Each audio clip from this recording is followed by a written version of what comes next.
का भइल बाबूजी? काहे इतना परेशान बड़ो? भैंस लगत या बिसू गइल हो। बाबूजी हम दूध कैसे पिया बाबूजी? बेटा एक काम कर, बेटी के घर देखले बड़े नु। हाँ। चल जाता बाबू हमार आ कहे कि भैंस के दूध देवे वाला दवाई चाहिए, ठीक नु? चल जा हमर चल जाता तनी। का भइले हमार कटरीना?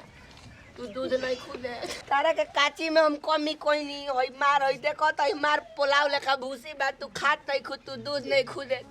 अच्छा जाए दो टेंशन मतलब बाद जी जाकर हम ऐसन दूध ले आओ तनी आ ऐसन दवाई की तू दूध बाल्टी भरे लगबू ठीक हो जेबू। एकदम निफिकिर रहता लाई खा सानी गोतले बनी।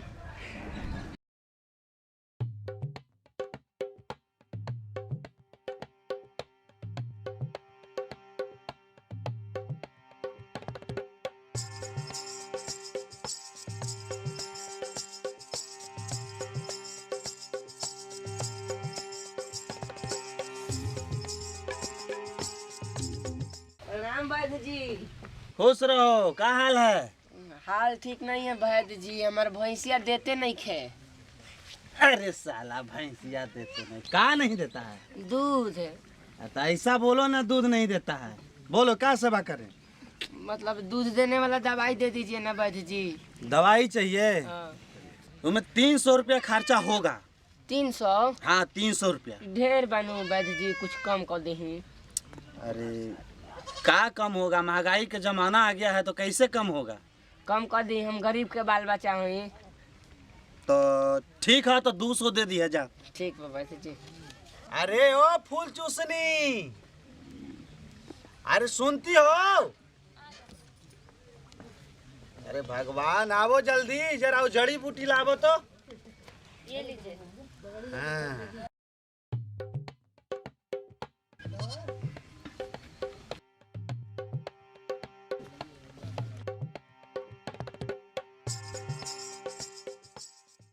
अरे तुमको बोले जाने के लिए? अरे जाओ अंदर जाओ, क्या देख रहा है? जा चलो अंदर, फिर रुक रहा है? चलो, अरे जाओ अंदर।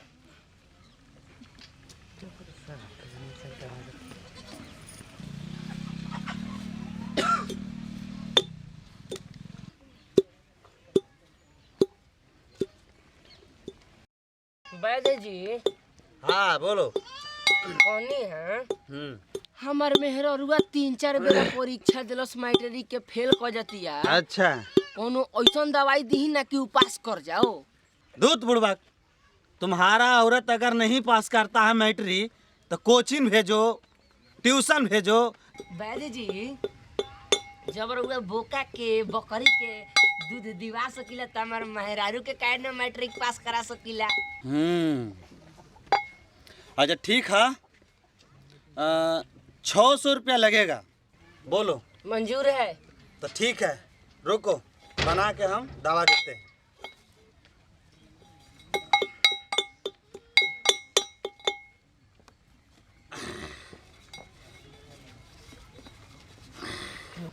है ले, ये भैंसिया के है,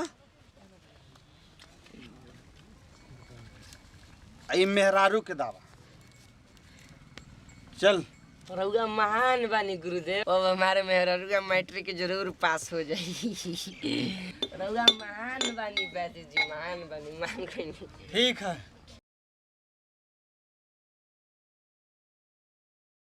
मेहरारू के भैंस के, मेहरारू के भैंस के, मेहरारू के भैंस के। कहाँ जाते रहे? अभी बात कर लेते हैं मेहरारू के भैंस रहे। कौन लिखिया? अरे हौजा घरवा वाली नंबर दे ली सकी दे ना? देनी है, दे देनी है। दे दिली सर। हाँ। मेहरारू के भैंस के, मेहरारू के भैंस के।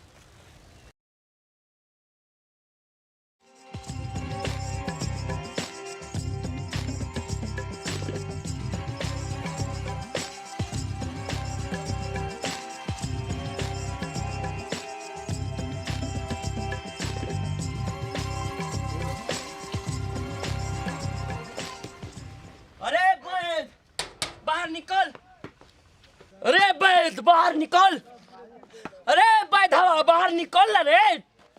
तेरा बहन का मौसी कहो बाहर निकल। का हुआ रे? अरे बाहर निकल बाहर निकल। का हुआ रे? हल्ला काहे कर रहा है रे? तोरा के मार देम, तोरा के काट देम रे बैठवा, काट देम, का भइल ह? काट देम। समझ ले? बड़ी खिसिया रहा। 1 घंटे से ज्यादा डाक कर तो हम मार के देखता रह डाल साले। दे। का भइल? पकड़ दे। समझ ले? का भइल? का भइल पूछो तारा लोग, मार के तो जान ले ले। का भइल? भइल का? एकरा वजह से हम गांव भर में मुंह देखावे के लायक नहीं खी। आखिर भइल का? ई भइल का? हर पकड़ ना कस के। ई बैठ बा सर भाई बैठ बा। का भइल? जान ले ले। दुहारी पर आके साला लोग मारी करता है। पूछो का भइल? का भइल? ई ऐसन दवाई देले बा हम गांव में मुंह देखावे के लायक नहीं खी।